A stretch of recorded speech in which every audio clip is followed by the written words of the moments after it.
It's time for the Sports Blitz, the only live-streamed local sports show in Arkansas, with all the latest on the sports stories that matter to you. Welcome into the Sports Blitz on a Monday.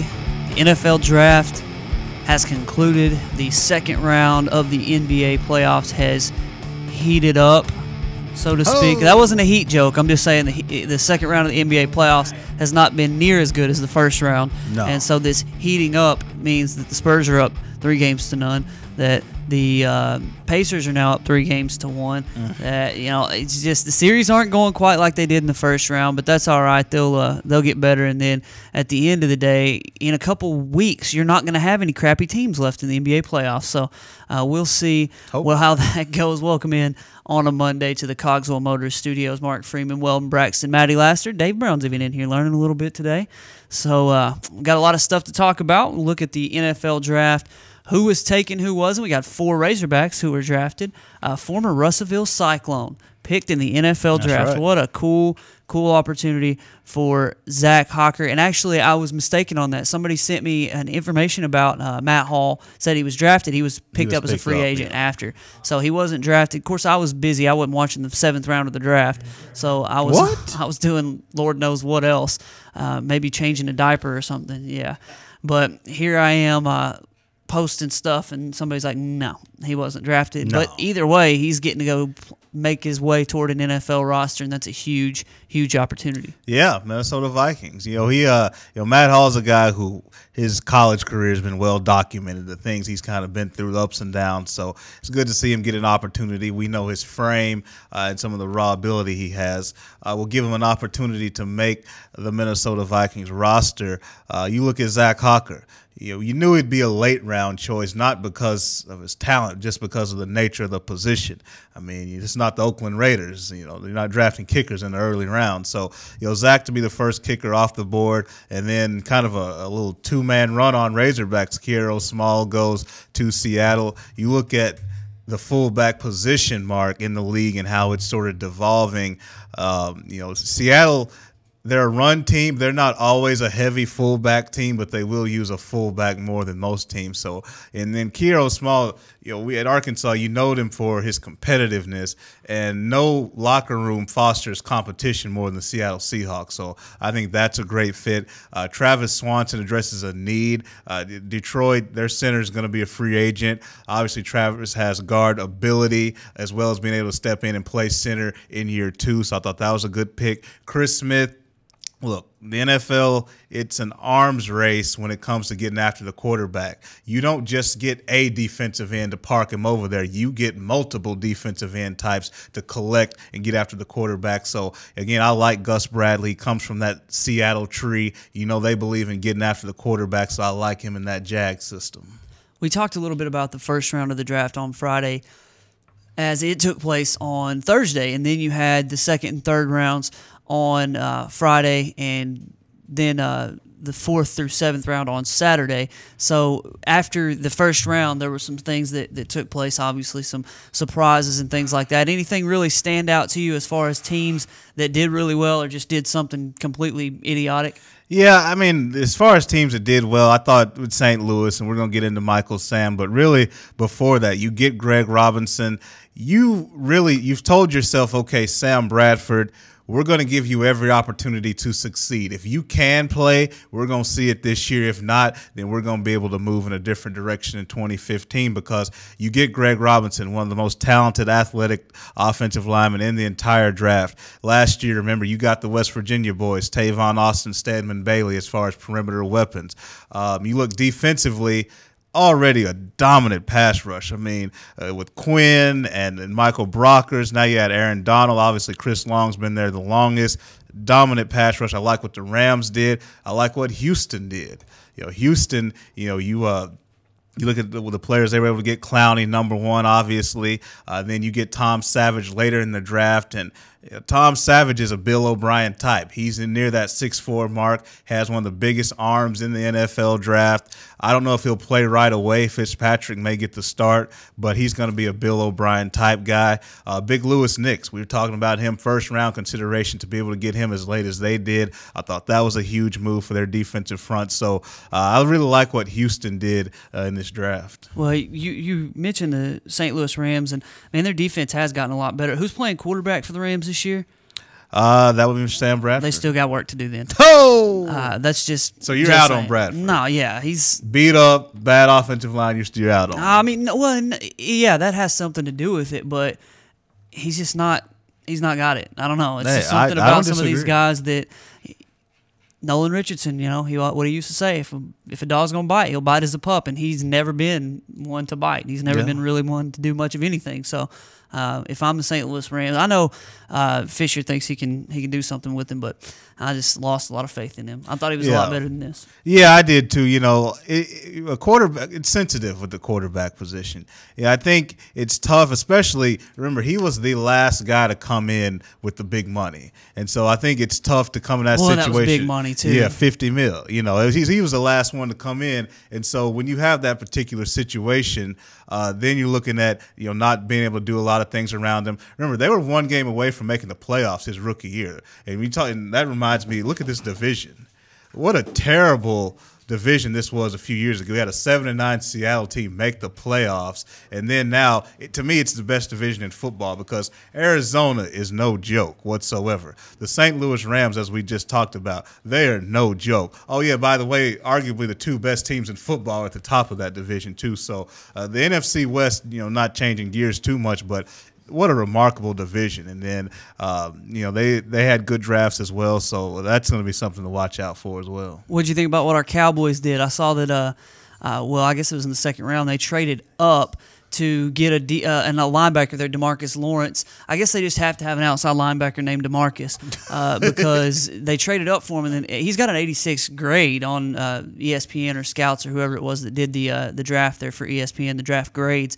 But a lot of folks were saying that he probably could have been, I think Dallas in that round had the 15th or 14th pick in that round, and there's been, I guess, if they were the 15th pick, there was only one other linebacker that was picked before Dallas's spot. So there's a good chance they could have had him. I guess if they had him above Kyle Van Noy, and the Lions possibly had him above him, then maybe they needed to go above the Lions to get him. But what do you think about the Cowboys draft? Well, I thought the Cowboys had philosophically a sensible draft. You can argue about the guys they took to fill those needs as far as sensibility.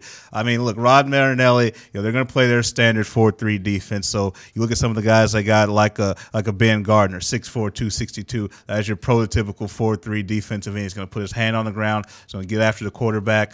Those picks didn't wow you. Dallas's picks didn't wow you. It's a lot of times where this is where you say, you're the guy making the decision, so you're going to have to live or die with what you do. So you may not pick guys that a lot of people have heard of, but in the end, it's your job on the line. So when you do get fired, Jerry Jones, nobody's firing Jerry Jones, but when you do get criticized, you can at least say, well, I did it my way. Because on the outside, it's really easy to look at Dallas's draft and have some questions. But, they did address some needs defensively. That shows me that Jerry Jones isn't completely pie in the sky. But these guys do have to pan out. And I don't hate their draft. I don't love it. But Jason's talking about his Tampa Bay Buccaneers. He said he thinks they had a good draft. They drafted all offensive players. They should have two new starters at wide receiver and tight end. They might have two tight ends if Mike Evans eats himself into one here pretty quickly. So there's a good chance there for Tampa Bay to start over and sort of get better. Maddie, what do you think about your Minnesota Vikings? You got a good feeling about your Vikings? Here we go. Oh, Lord. Let me get my Bob Barker mic. I didn't until the 32nd pick in the first round. And not because I believe that Teddy Bridgewater is the man. I wanted Manziel at 8, but then we traded all over the place. Okay. But the fact that we got somebody and that the organization admitted that, yes, we have a need and Christian Ponder is not the answer. That's what I like. Even if he's not the guy, at least you're making a move and saying we're going to take a quarterback in the first round because we suck. And I like that.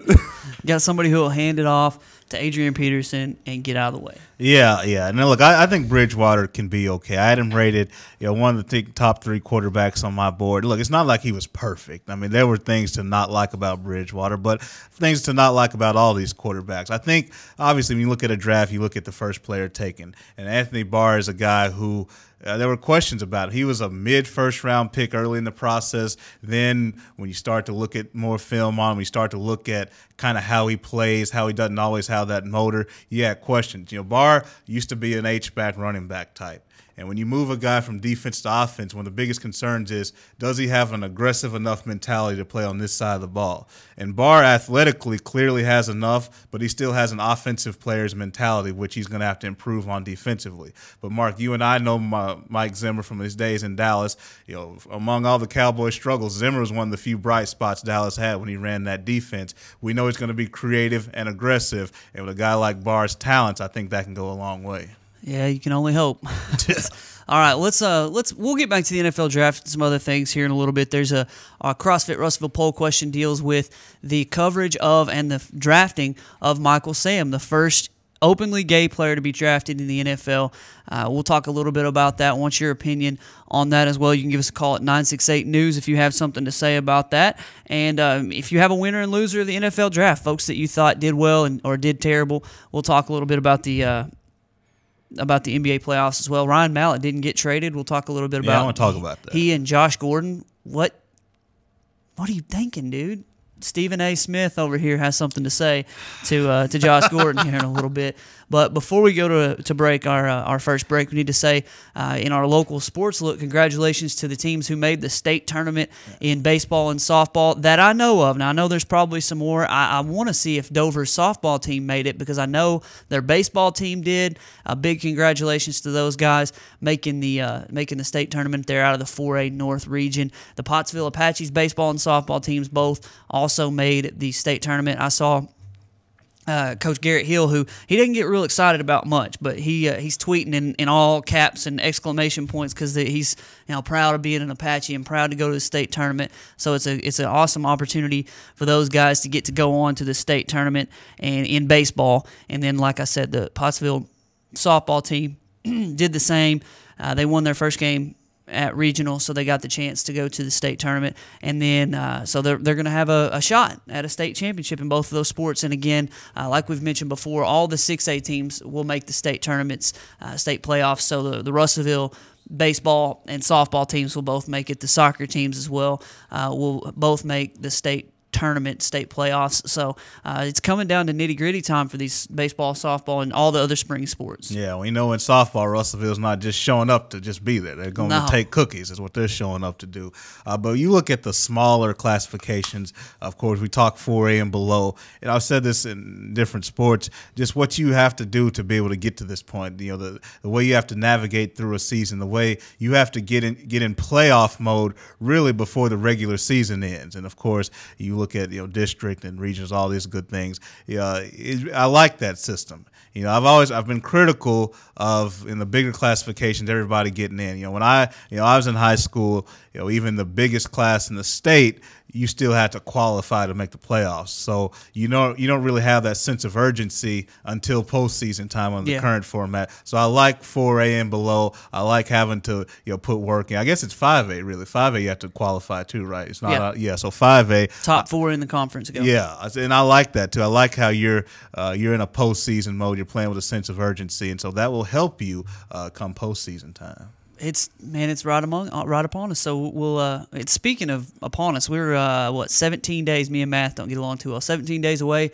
from the Brightest Stars Banquet. Going to be at Russellville High School on May 29th, 6 o'clock. We're going to be giving away 22 awards for Players of the Year, Coach of the Year in each sport. Now the Coach of the Year is just one Coach of the Year, but Players of the Year in each sport and among 10 high schools in the River Valley area. We are looking very forward to that, getting in photos all day Friday and then through the weekend of some of our finalists. So I want to ask for parents and coaches and anybody who might see this, and if you've been to rivervalleyleader.com and you found out who the Brightest Stars Banquet finalists are, you may see somebody you know, you may see somebody from your school that may not be paying attention right now. We need to get a picture of each one of those players, whether it's a headshot, whether it's an action shot of them playing that actual sport. Email to mark@rivervalleyleader.com. I'm going to get those to Maddie. He's putting together a presentation so that we can have sort of a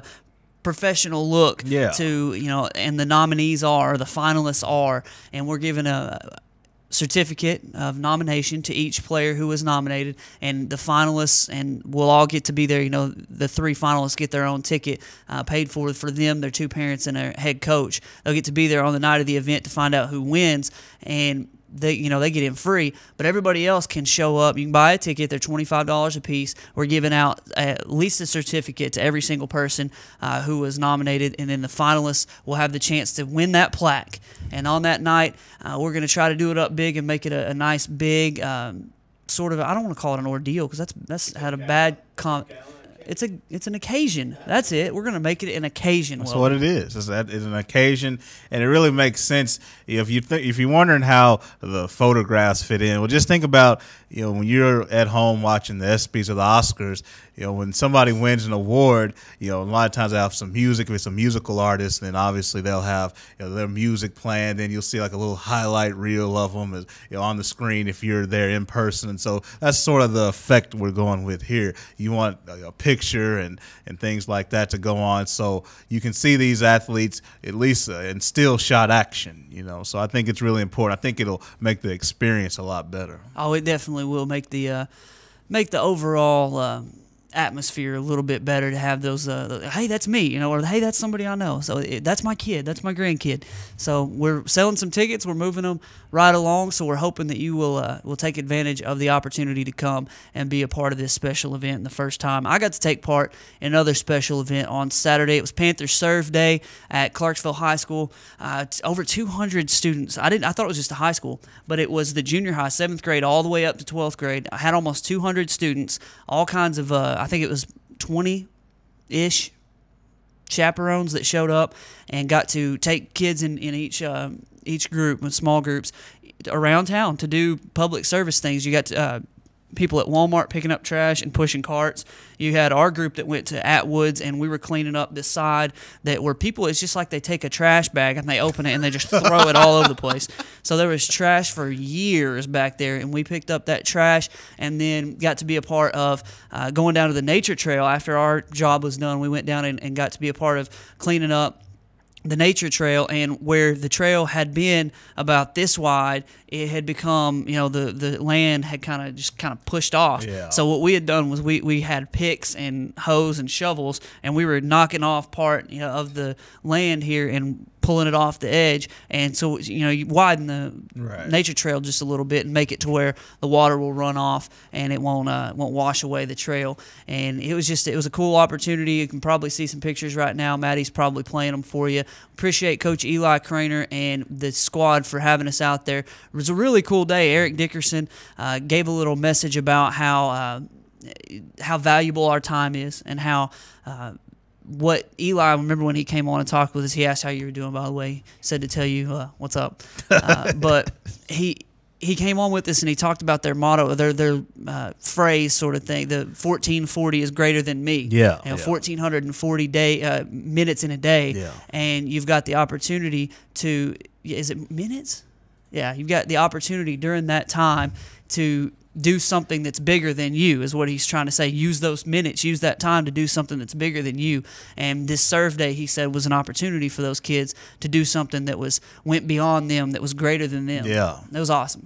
Well, and I've said it many times, when you have an opportunity to do something that's not about you, it's always, it should touch you in a unique way. As far as, if you're a football team, you're going to have chances to gain yards and tackles and get accolades in the paper and all these things. But, when you have a chance to do something that's greater than you and understand that it's not about you, it really helps put things in perspective. I mean, how many times have we heard, and I don't think it was this way with your project, but where you may have a team, because coaches like to have their kids do community service and things where kind of begrudgingly they do it to start off, but then mid to late part of the day, instead of like, oh, these old people, they're like kicking it and hanging out with the old people and having a good time.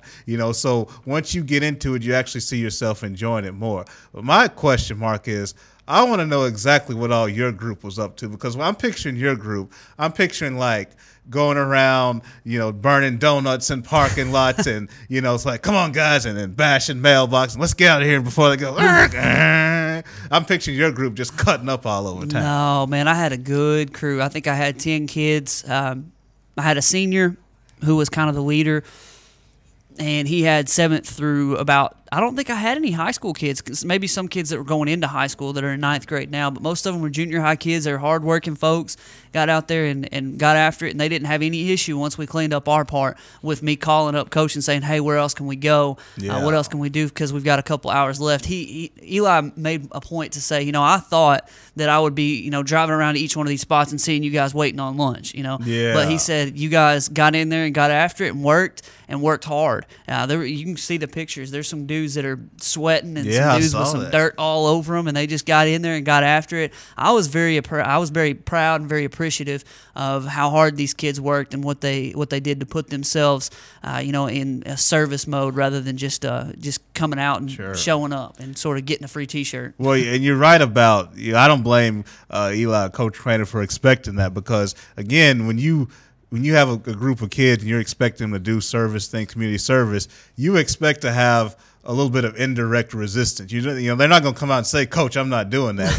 They'd be off the team. But you may think, well, they'll probably pick up a few pieces of trash, and then as soon as I turn my back, they're going to start texting and getting on their phone and all that stuff. But the fact that the kids embraced I don't think I saw a phone all day. There you go. See, I mean, he may have told them, don't bring your phone or I'll kill you. I don't know, man, because every kid showed up. I'm pretty sure. Now it was mandatory. This wasn't an option that they show up. But it was pretty cool that I didn't see a phone the whole day. Yeah, I mean, and even if they didn't have their phones, it's just some form of disinterest is typically what you could see. Throwing rocks at each other or something. Yeah, but the fact that they were nose down getting to work, that's really good to see. Yeah, it was cool. So, all right, we got to take a break. When we get back, the Arkansas Tech Wonder Boys did something that, in my recollection, has never been done in the Arkansas Tech program. We'll talk about that, the NFL draft, and the NBA playoffs right after the break.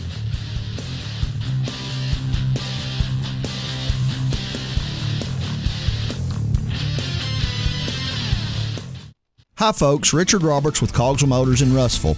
We've been in business since 1949. A dealership doesn't stay in business that long under the same ownership unless you're doing something right, and that's taking care of customers. We have the largest selection of new Ford, Lincoln, Mazda, and pre-owned vehicles in the River Valley. So if you want the most for your trade, the best interest rate on financing, and the best price on a new or pre-owned automobile, come to Russellville and see us. We're at 1900 East Main, or visit us on the web at cogswellmotors.com.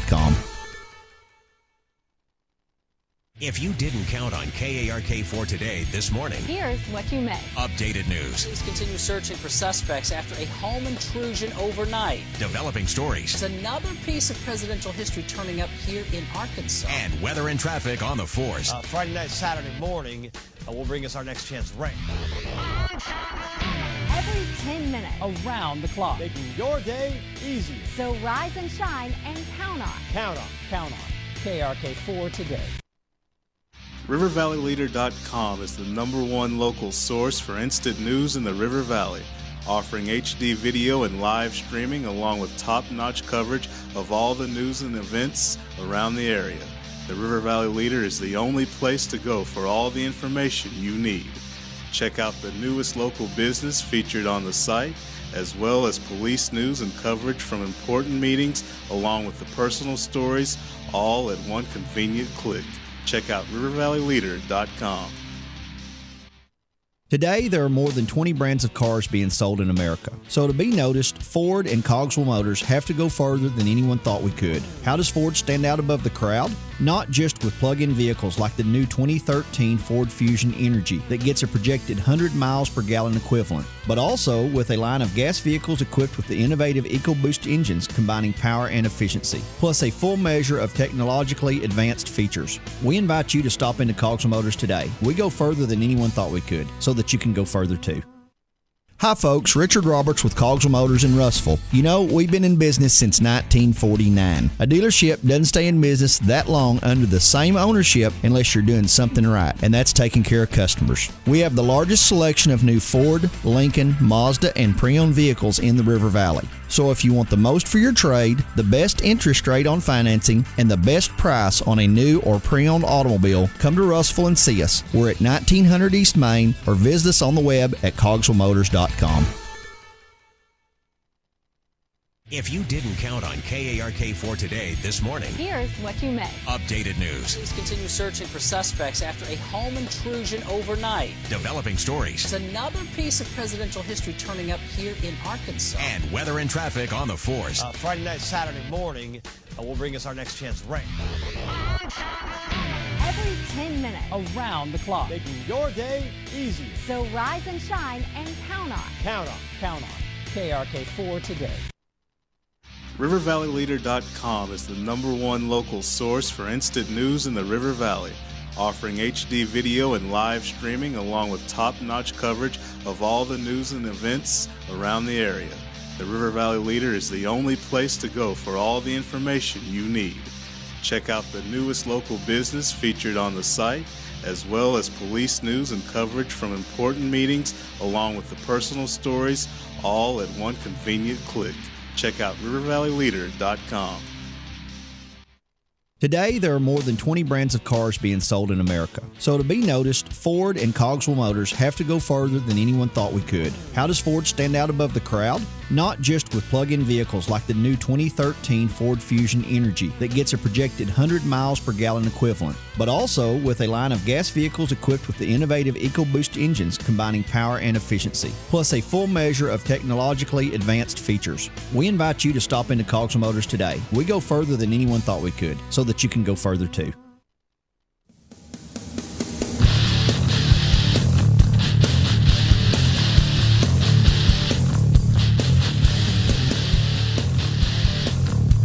We had 4 Razorbacks drafted in the NFL draft. We'll talk a little bit about the NFL draft that was, also who and where those Razorbacks went. In our poll question today, our CrossFit Russellville poll question, your thoughts on Michael Sam being drafted and the coverage thereof. He's the first openly gay player to be picked in the NFL draft. Wondered what you had to say about that. The phone number is 968-NEWS, 968-6397, or you can find us on Facebook, facebook.com/sportsblitz, facebook.com/RVL News. We've got the poll question blasted all over the place, so we'll give you that opportunity to answer that and let us know what you think. But while we're still sort of thinking local, we talked a little bit of local sports during the last segment. The Arkansas Tech Wonder Boys, 42-10 baseball squad this year, up to number 3 in the country. Now they're have their work cut out for them in the tournament, because I went and did a little research, and Tampa's 47-2. The number 1 team in the country is 47-2. And a 49-game baseball season, they lost 2 games. That's ridiculous. So Arkansas Tech's got their work cut out for them. But last night, they sit over here at B-Dubs at Buffalo Wild Wings. They have a watch party to see where they're going to land in the NCAA tournament. Not only did they make the NCAA tournament, they're a host. They're one of the 8 hosts as a number 1 seed from the Division II Central region. They're the number 1 seed out of that region for the baseball championships. And how this is going to work is Wednesday through Sunday, you're going to have the teams play it out. Arkansas Tech plays on at 7 o'clock on what day? Make sure here. Well, it doesn't say. The opening day, I guess that's going to be Wednesday. Wednesday at 7 o'clock, they're going to take on 6th seed Augustana, I don't know how you say it, and then they'll play through the rest of the weekend, and if they win that, well, they'll be in the final 8, and they'll get a chance to play it off for the national championship. Yeah, you mentioned the toughness as far as teams around the country. Their regional looks tough.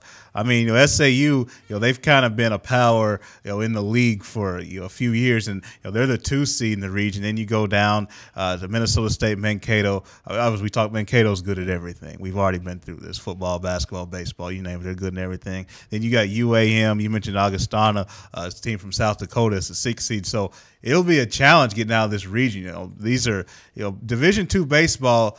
To me, the feel I get from it, you look at some of these teams, you look at some of the records, is that it's really top heavy as far as you have like the really, really good teams and they're all kind of making the field. And then you have some really, really bad teams that aren't even close, which means it really makes for a competitive postseason. Arkansas takes the 1 seed. They'll be the host. Obviously that helps. But with the nature of baseball, though, the Wonder Boys are still going to have to bring it because I'm looking at their regional and it'll be a challenge. It's definitely going to be a challenge. If you're interested in going out, all-day tickets are $5. Student and senior tickets are $3. Children 4 and under are free, and you can come out to the Arkansas Tech Wonder Boys baseball field out there on the campus of Arkansas Tech University here in Russellville. The opening day of games will be opened by 3rd seed Minnesota State and 4th seed Emporia State at noon, while Southern Arkansas and Arkansas Monticello will play in a rematch of the GAC tournament final at 3:30, and then the nightcap, the Wonder Boys will take Augustana on at 7 o'clock. So you got a good day of baseball on Wednesday, and you can go through the rest of the tournament Wednesday, Thursday, all the way through Sunday to watch the Central Region Baseball Championship. So congratulations to the Wonder Boys. Let's go on and win it all so that you can bring that all sports trophy back, the Arkansas Tech trophy back to Russellville, put it back in the case for the 3rd year in a row. Moving on to the NFL draft, 4 Razorbacks drafted. I know he was not the first one drafted, but Zach Hawker, former Russellville Cyclone, drafted, and I'm losing my mind here as to where and when he was drafted. He was drafted in the 7th round by the Washington Redskins, number 13 overall there in the 7th round. A huge, huge opportunity for a former Cyclone. I want you to think about this. 4 or 5 years ago, Zach Hawker's kicking field goals and punts and extra points at Russellville High School at Cyclone Stadium. Next year, he's going to be in Washington, D.C., fighting for a job with the Washington Redskins in the NFL. How awesome an opportunity is that? Oh, it really is a cool opportunity.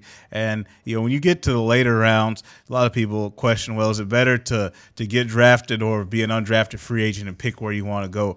And I understand, having the freedom and the flexibility to decide where you want to go, but there's still something cool about being drafted.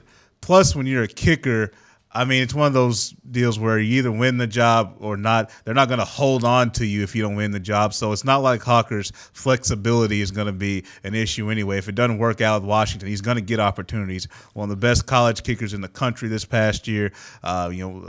First one off the board as far as the kicker goes. He's going to have a chance. They have Forbath, but Forbath wasn't, Mr. All Everything. So it's going to be a kicking battle. There's a reason why they took one when they did. And so, when he got picked, the first thing I thought about was, man, he went to probably the worst field in all of, really, everywhere he could have went. Of all the fields, the Redskins have the worst turf of any team in the league. You can ask Adrian Peterson. Hopefully that won't have too big of an effect, but that's just something that kind of jumped in my mind when you look at where Zach went. But really proud of him. He really deserved it. He saw a lot. We talk about Arkansas Razorback football. He was the kicker as a young freshman and sophomore when Arkansas was really good. He kicked on the big stage as a freshman, kicked in the Sugar Bowl. Then he's kicking for a team losing to Louisiana Monroe. So he's seen a lot for Arkansas football, and really proud of him. Travis Swanson taken in the 3rd round by the Detroit Lions. You mentioned his potential to start and play with the Detroit Lions and one of the best offenses in all of football. And then, if I'm not mistaken here, 5th round, Chris Smith to the Jaguars. That's the next Razorback drafted. What do you think about his potential there to get to play in Jacksonville? Well, before the show, Mark, we talked about Michael Sam. And obviously they're both defensive ends, but when you compare them, we're going to get to Michael Sam. Michael Sam is a special teams pass rush specialist at best. That's his ceiling.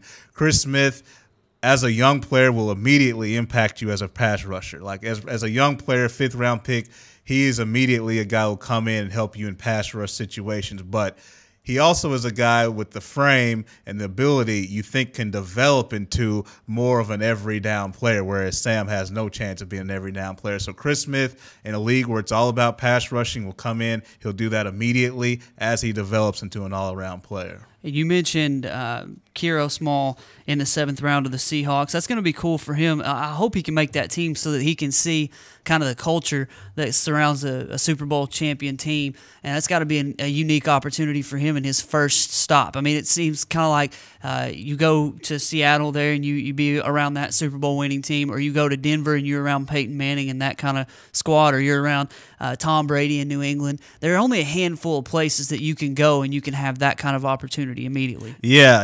I mean, and you look at the situation. Let's draw a blank. Where are we at? Who are we talking about? Are we talking about Kiro Small? Kiro Small, that's right. With Seattle, look, Seattle's they're a zone team primarily, so they're not a fullback heavy team. They do a lot of one back type stuff, but they do use a fullback more than a lot of teams. And I said this before the show, just the competitiveness of Kiro Small and the competitiveness of that Seattle locker room. Pete Carroll, that's what he's the best at, creating a locker room of good vibes. How many other coaches would kind of shy away from Richard Sherman and his antics and how he is? Pete Carroll's one of the few guys who embraces all that. He fosters that type of locker room. I think it'll be a great situation for Kiro Small. Jason just sent in a message here. Jason Kilburn said, for the 3rd consecutive year, Arkansas had at least 4 players drafted. He said the SEC led all conferences in draft picks, which when you're the best conference, it's kind of now it's one of those things that's expected. Now it was like, what was it? A bunch of people in the first round, like 11 draftees in the first round or something like that from the SEC. Arkansas was tied for 3rd in the SEC with players drafted, and he said not too bad for 2 horrible back-to-back seasons. This coaching staff, the University of Arkansas, Brett Bielema's staff, they've coached a whole lot of pros. Yeah, they really have.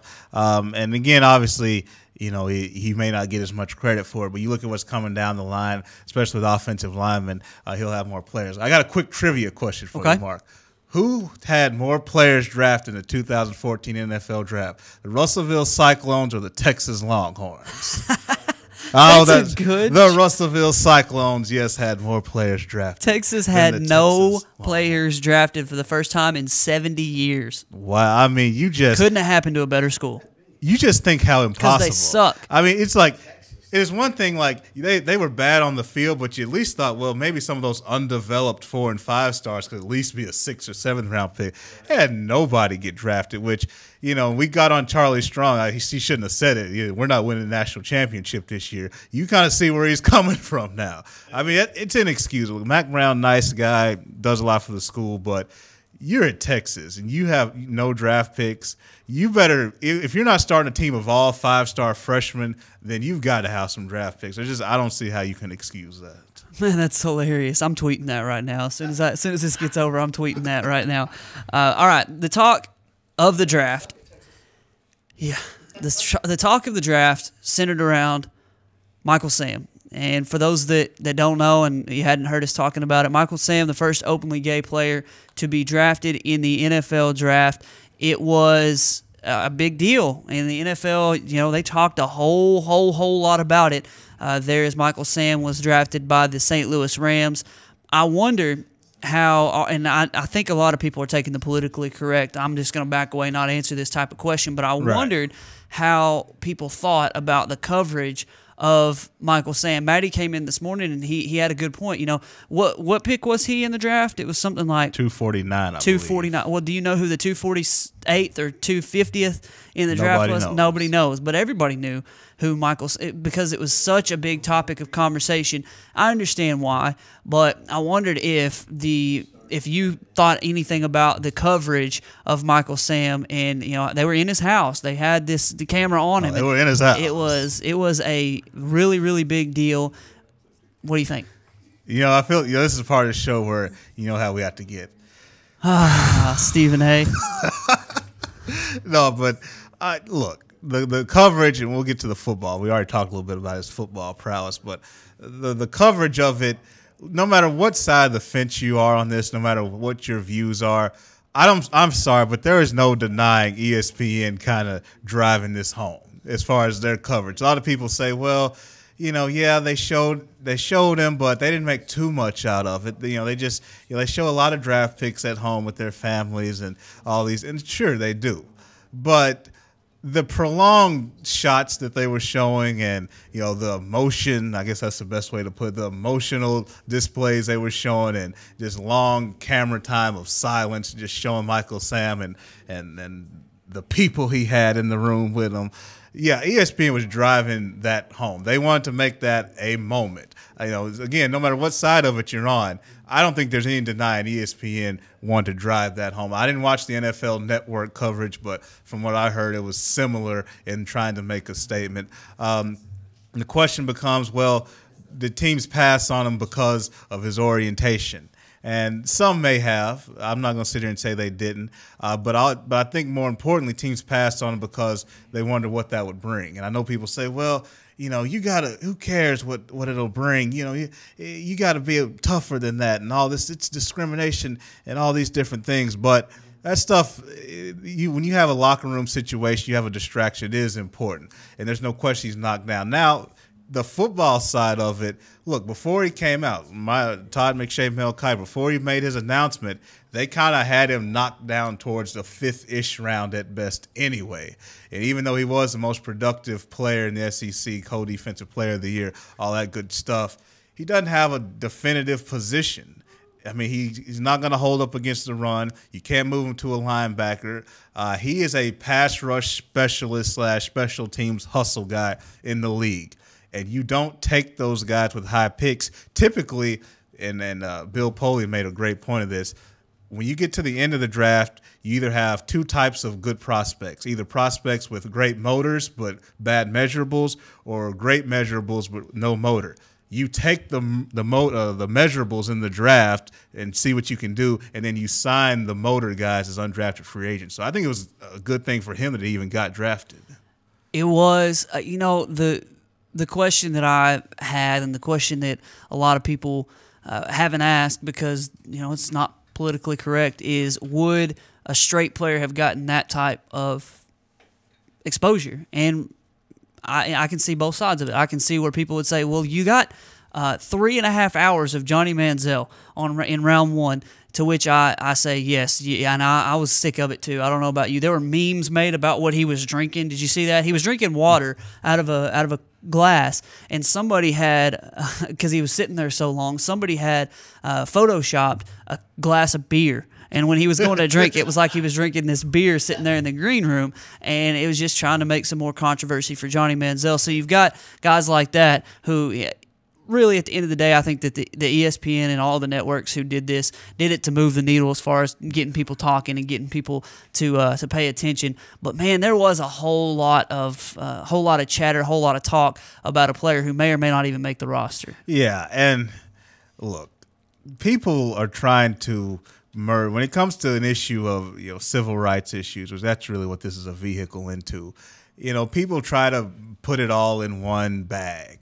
Obviously, you heard a lot of Donald Sterling references during the draft, and how it's a two-sided argument. You can't have your cake and eat it too. People want to get on Sterling, but they also want to rail on Sam. And it gets all into that stuff, and that's why. And you and I had this conversation off camera. I'm not going to get into it, but we talked about how I told you I'm not going too far down the road as far as asking for sympathy as a black person on the Donald Sterling situation, because that stuff comes back on. You're expected to be supportive in other areas too. Yeah. And so I think you're seeing people merge these two issues together as well. And, whether you think they're the same or not, that's a whole different discussion. But you're starting to see that. You're seeing the Sterling and the Sam stuff kind of meld together. And speaking of Donald Sterling, he's asking for forgiveness. He's issuing an apology, saying he did wrong, and he wants to keep his team. And that's a shocker of the year, isn't it? He would come out and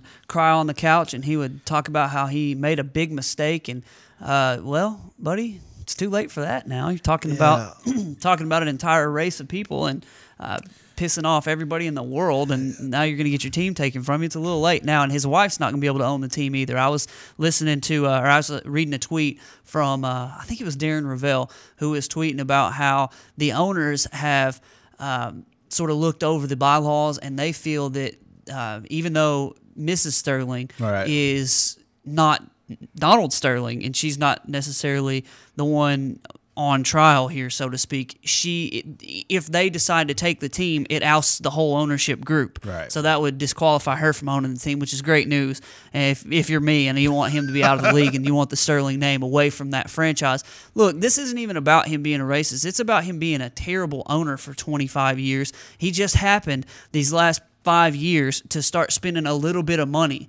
And, you mean if I spend some money on this team with the second biggest market in the country, I can make something possibly happen? Well, congratulations. It's about time you get guys like Chris Paul and Doc Rivers and Blake Griffin. And now Blake Griffin kind of fell into his lap. But I'm glad that Donald Sterling is – who's David Sterling? Donald Sterling is not going to be in the league for much longer, and I don't buy his apology at all. Yeah, his apology, and I guess the interview is going to air tonight or something with the full. But you look at the gist of what it sounds like it's going to be. He said he made a mistake. I've always said this before. Acts of racial discrimination aren't mistakes. They're perpetual things choices. you do. Yeah, you do it day in and day out. You may have made a mistake and let it slip out.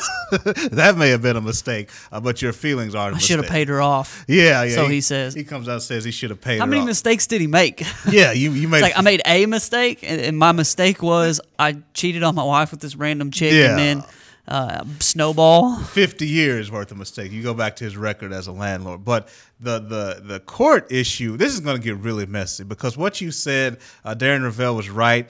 But since then we've heard from Sterling, his wife, and her lawyers, and they're going to say, "Look, NBA, you wrote these bylaws; they are as written. Your interpretation of what you wrote doesn't count. Only what you wrote counts. So we can take what you wrote and interpret it one way and argue it one way. You're going to take what you wrote and argue it another way, and we feel like we have just as good of a chance to interpret your words as you do of interpreting your own words." That's what the Sterling people are going to say. Don't try to change what you wrote to fit what you want to say, because we're going to take it and do the same thing what we wanted to say. So it's going to get messy. I think if you're the players, don't get too anxious and say, well, no, this isn't moving fast enough. We're boycotting.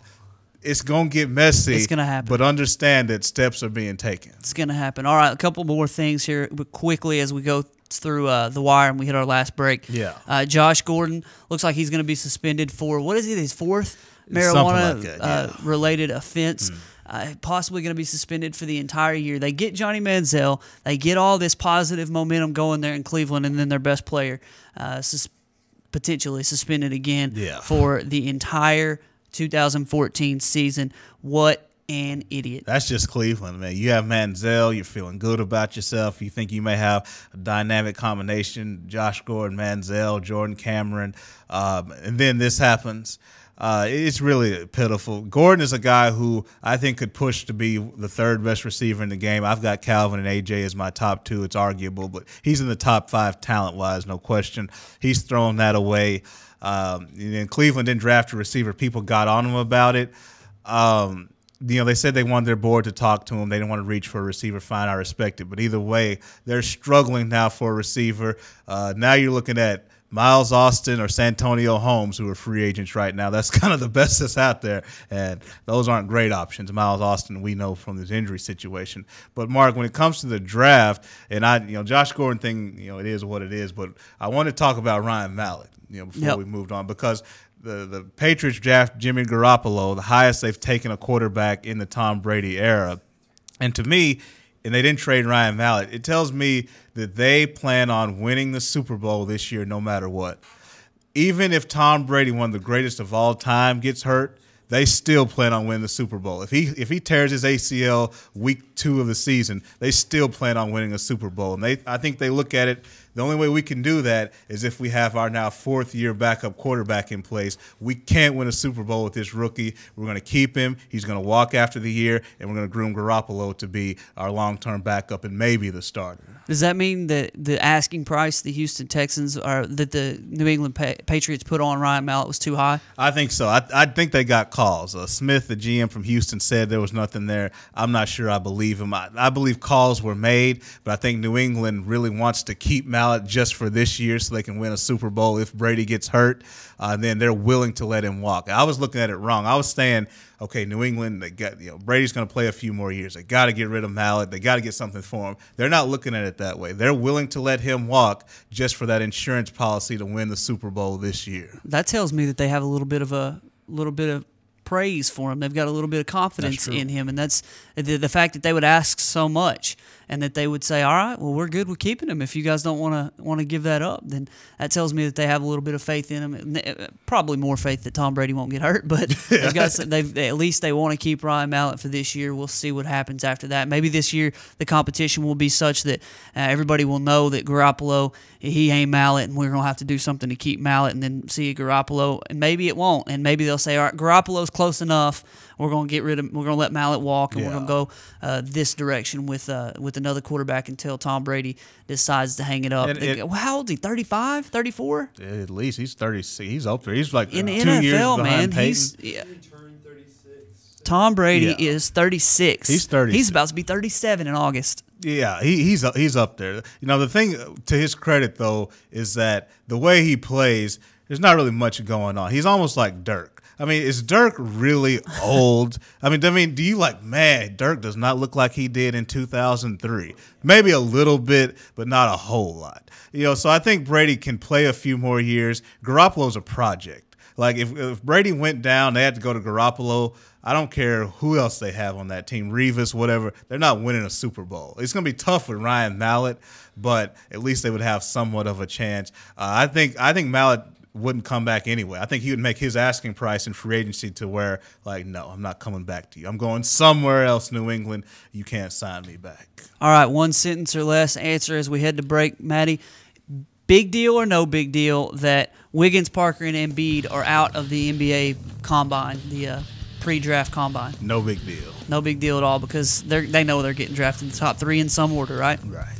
All right, well, not a big deal. So we're going to hit the break. When we come back, we'll talk a little bit more NBA as we talk about the playoffs and what happened over the weekend.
Hi folks, Richard Roberts with Cogswell Motors in Russellville.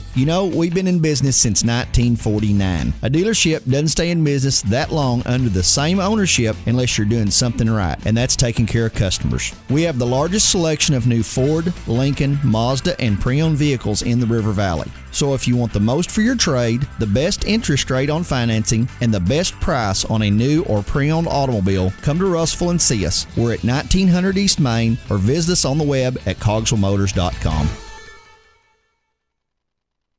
If you didn't count on KARK4 today this morning, here's what you missed. Updated news. Police continue searching for suspects after a home intrusion overnight. Developing stories. There's another piece of presidential history turning up here in Arkansas. And weather and traffic on the force. Friday night, Saturday morning, and we'll bring us our next chance right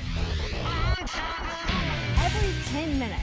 Around the clock. making your day easier. So rise and shine and count on. Count on. Count on KRK4 today. RiverValleyLeader.com is the #1 local source for instant news in the River Valley, offering HD video and live streaming along with top-notch coverage of all the news and events around the area. The River Valley Leader is the only place to go for all the information you need. Check out the newest local business featured on the site, as well as police news and coverage from important meetings, along with the personal stories, all at one convenient click. Check out RiverValleyLeader.com.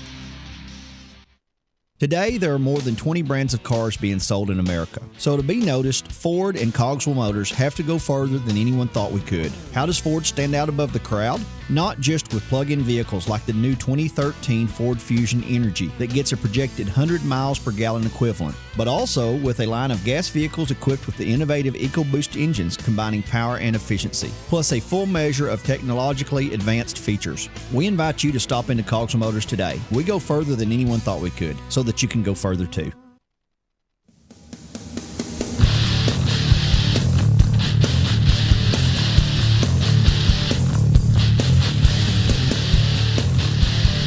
We are back on the Sports Blitz on a Monday. Mark Freeman, Weldon Braxton, Maddie Lassiter in the Cogswell Motors studios, looking at the NBA playoffs as I want to say they've heated up. I said that earlier on, and they thought I was making a Heat joke, but I really was just talking about the fact that we're 3 to 4 games in to the series, and I was listening to Israel Gutierrez yesterday, and he was talking about how, the first round, bring me back the first round because that was so great. Yeah. Second round hasn't been as much. Indiana took a 3-1 lead over Washington last night, and the other game last night was the Oklahoma City Thunder, who choked one away to the Los Angeles Clippers. That series now, instead of Oklahoma City being up 3-1, when they had a double-digit lead, a big lead in the fourth quarter, it's now 2 games apiece. The Clippers right back in the thick of that one. And then the Portland Trailblazers, who they've just got to pray that they can get a game from the San Antonio Spurs, who are just running them off the floor, 3-0. And then Miami, who had a chance to go up 3-0 against the Brooklyn Nets, come out and get 15 threes hit on them. Just get a barrage of threes against them. Teletovic. And now the Miami Heat looking to take that 3-1 lead tonight. Tonight is a big game. We can talk about the other games here in a little bit, but tonight is a big game for my Miami Heat because it's either 3-1 or we've got a brand new series. 3-1, it is over. 2 games apiece, you've got a dogfight. You're playing with these things, and I looked at Miami, and it's really strange. I thought LeBron came out in Game 3, and I thought he was trying to make a statement saying, okay, Brooklyn's going to come out ready on their home floor trying to get back in this series. I'm not going to let it happen. I'm putting a stop to this right off the bat. And he did that, 16 points in the first quarter. I think inadvertently, though, what it did was it turned them a little bit into the Cleveland Heat a little bit because, Ray Allen as a role player got going, but none of the other role players got going. And Miami can't win if it's Cleveland mode. I'm not saying LeBron was being selfish because I think it's his job to set that tone, but the Miami Heat's margin of error, even though they're a championship team, is actually thin, a lot thinner than a lot of championship teams as far as what they need to have going to be clicking on all cylinders. And when they're out of rhythm offensively, it's an issue. I think defensively, you're right. Teletovic, they lit them up. Miami's got to play better defense, but they didn't score a lot of points in that game either.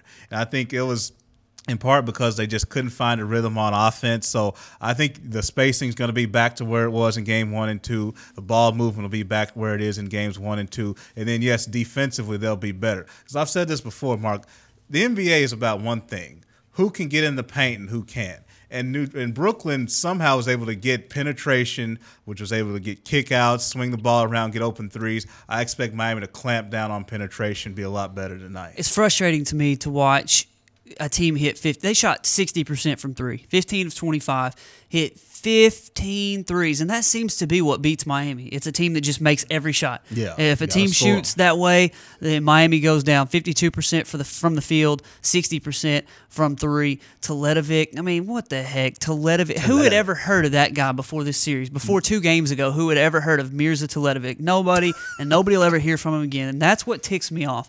Okay, Miami has LeBron goes for 28, D-Wade goes for 20, and Chris Bosh goes for 12. That's 60 between the two. They need to be at about 70, 75 to be successful, and then somebody else has to step up. Somebody else has to make shots, and somebody else has to play well. And I was disappointed in what I saw from Mario Chalmers and Norris Cole. Those guys just seemed like they were turning the ball over every time you turn it around.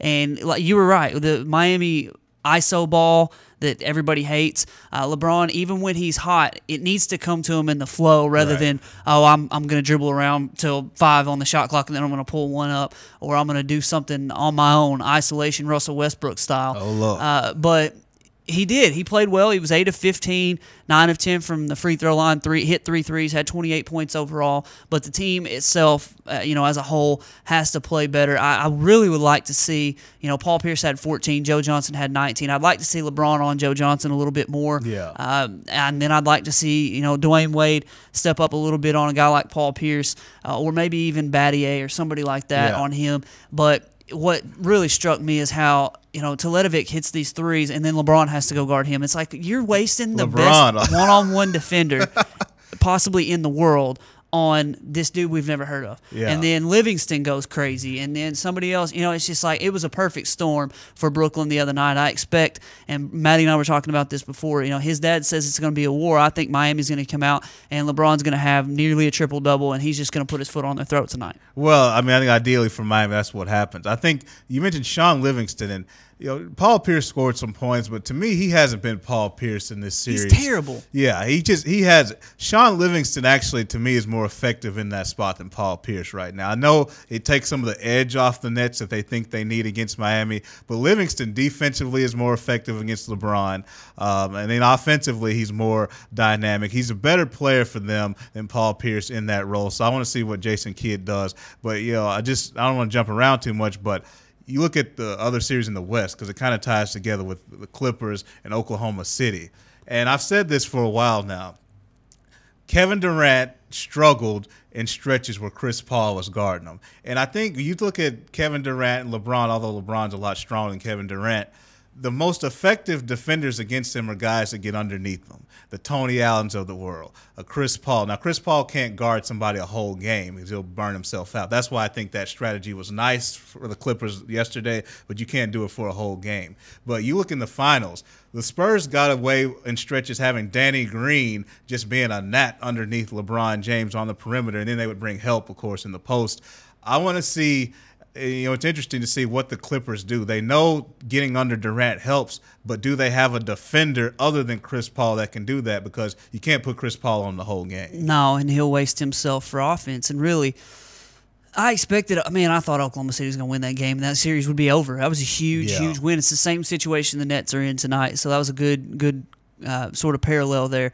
That's going to be a fun one. That Portland-San Antonio series, you had it nailed from the very beginning. Portland has no chance. And I thought Portland coming home would get hot, make a lot of threes, and win a game. But the Spurs, they not only do they get up by 20, they get up 20 quick. I mean, it's like first. Just like, point. let's go ahead and get this game over with. Yeah, that game's quick. Yesterday, Mark, I thought there was a theme of just teams blowing it. Washington.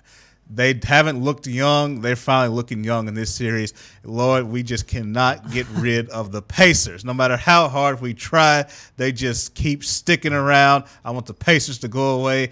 They just they're not good. No. Like, watching that series, those two teams are not very good. If you look at the other 6 teams in the playoffs so far, Brooklyn, I don't think Brooklyn's very good. Now, they got hot and played pretty well in that third game, but I think Brooklyn fits in with those teams, but the other 5 teams are just head and shoulders above Brooklyn, Indiana, and Washington. Indiana is not good. They won 95-92.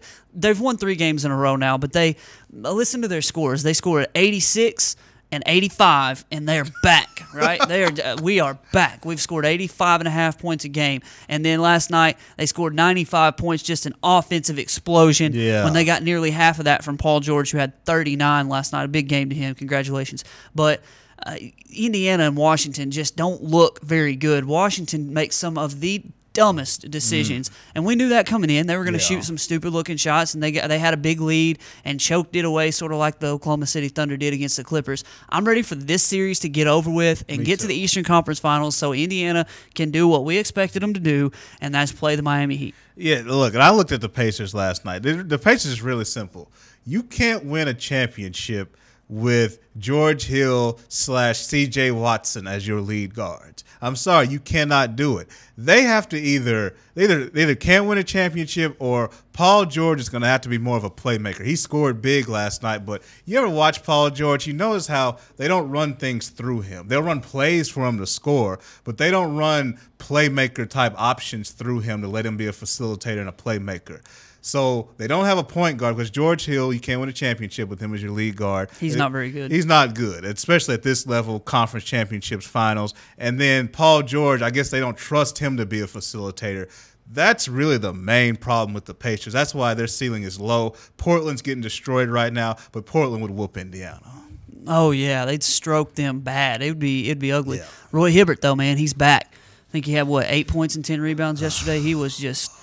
And you were right about him falling on the ground. I'm glad you made a comment on that. Isn't that kind of ridiculous? 7'2", and you're peeling yourself off the ground every other play. It's just like, I watched Andre Miller push him over. Andre Miller hadn't affected anybody in 20 years. 78-year-old Andre Miller. There ain't no way he should be able to put you on the ground. You're a 7'2" center, and you're peeling yourself up. That's ridiculous. 17 points and 9 rebounds for Roy Hibbert last night. He is playing a whole lot better, so have to give him his props there. We've run overtime. We've got to get out of here. The Razorback baseball team blew a chance at a sweep on Sunday, had no outs, bases loaded, and did not score a run. Yeah, they did. They took 2 of 3. That'll help, and we got Missouri on the road to close out SEC play as you get ready for the SEC tournament. Want to see when Jalen Beeks get back. We know he won't be back this weekend, but they need him in the postseason. Well, that's definitely right, and they got to win this series right here to be sort of feel comfortable about making the postseason. As of right now, the Razorbacks right there on the edge. They'll probably be back in the rankings because they've just been right there at the bottom of the top 25 and just out of it. So they've got to win this series this weekend. Like Weldon said, got to take care of business and make the regional. Don't want Dave Van Horn's streak to end with this squad. So then you never know how they'll roll after they make a regional. They're going to be in a place to where nobody wants to play them. I can guarantee you that. They're not going to host. They're going to go play in one of these regionals, and this team that's the 1 seed and be like, man, got to play against them. So we'll talk about the Razorbacks and much more on the Wednesday show. We'll be back at 11 o'clock on Wednesday for Weldon.